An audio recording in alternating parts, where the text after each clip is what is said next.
नमस्कार। एक गांव में एक पंडित जी रहते थे। पूजा पाठ व धार्मिक कार्यों से उनकी आजीविका चलती थी। गांव में संपन्नता कम ही थी, अतः दाल रोटी का काम बस चल ही रहा था। एक बार देव योग से 15-20 दिन तक गांव में कोई कार्य नहीं मिला। घर की सामग्रियां समाप्त हो चली, बच्चों के खाने के लाले पड़ गए। तो पंडिताइन ने कहा, 4-5 दिन के लिए मेरे पीहर चलते हैं, तब तक कोई काम निकल ही आएगा। पंडित जी ने कहा, भगवान, हमारी जैसी स्थिति ही तेरे पीहर में है। तू तो घर की बेटी है तो कोई विशेष फर्क नहीं पड़ेगा, लेकिन मेरे जाने पर दामाद की आवभगत में उन्हें समस्या हो सकती है। अतः तू बच्चों को लेकर चली जा, 4-5 दिन रुक कर आ जाना। मैं मेरे एक मित्र के यहाँ चला जाता हूँ। उसके गांव में कुछ संपन्न लोग हैं, तो मैं 4-5 दिन वहां रह लूंगा। इसके बाद वे वहां से चल दिए। पंडित जी अपने मित्र के गांव पहुंचे तब तक अंधेरा हो गया था।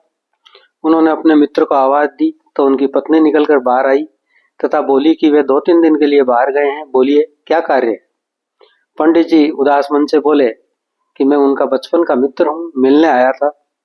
इस पर मित्र की पत्नी ने पलंग बिछाकर पानी लाई और बोली, अपना हाथ मुंह धो लीजिए, मैं आपका भोजन लगाती हूँ। लगभग 10 मिनट में ही वो भोजन लेकर उपस्थित हुई।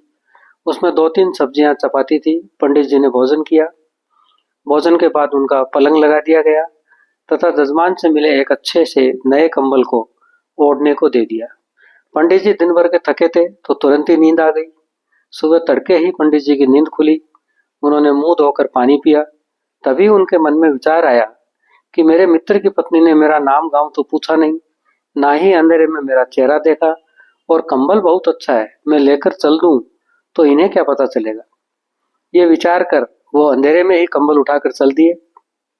थोड़ी दूर चलने पर भोर का उजाला होने लगा। सामने एक ताल था, तो पंडित जी ने एक पेड़ के नीचे कंबल रखा और सोच के लिए चले गए। पंडित जी जब सोच करके वापस आए और जैसे ही उनकी दृष्टि कंबल पर पड़ी, उनके मन में विचार आया कि मैं कैसा दुष्ट हूँ।